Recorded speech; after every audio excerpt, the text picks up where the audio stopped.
Hello সবাইকে। আমাদের বাড়ির সামনে একটা গোশালা আছে, সেদিন আমরা সবাই মিলে গোশালাতে যাচ্ছিলাম। বাবা, মা, আমি আর বুনু। কারণ আমরা ঠিক করেছিলাম কিছু গরুকে খাওয়াবো। দেখতে দেখতে দেখো গোশালাতে পৌঁছে গেলাম। আমি ফার্স্ট টাইম জানো তো এখানে এসেছি। জায়গাটা না বেশ বড় আর প্রচুর গরু আছে। আর এখানে একটা রাধাকৃষ্ণের না মন্দিরও আছে। ঠাকুরটাও জানো তো বেশ সুন্দর। চারিদিকটা এত ভাল লাগছিল কি আর বলবো। ঠাকুর দর্শন করে এখানে বুনু দেখো গোমাতাগুলোকে পূজা করে নিয়েছিল। তারপরে এক এক করে কলা আর ব্রেড খাইয়ে দিচ্ছিল। এখানে দেখো বাবাও কিছু গোমাতাকে ব্রেড খাওয়াচ্ছিল। ছিল নরসিংহ ব্রত, তাই বুনুই সব প্ল্যান করেছিল। আমার যেন তো দেখতেই না ভাল লাগছিল। ওদের খাওয়ানোর কথা ভেবেই না আমার ভীষণ ভয় লাগছিল।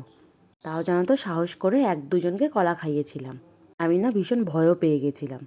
বুনু, মা, বাবা ওরা খুব ভালো করে খাইয়েছে সবাইকে। আর কত পুচকু পুচকু গরু ছিল জানো তো, ওগুলোকে না দেখতে আরও বেশি কিউট লাগছিল। খাওয়ানোর পরে ওদের সবাইকে না একটু আদর করে দিয়েছিলাম। ওদের সাথে বেশ কিছুক্ষণ থেকে জানো তো ভয়টাও অল্প অল্প কেটে গিয়েছিল। তারপরে আমরা বাড়ি চলে গিয়েছিলাম। তোমাদের সাথে আবার অন্য ভিডিওতে দেখা হবে। আজ এই পর্যন্তই, বাই।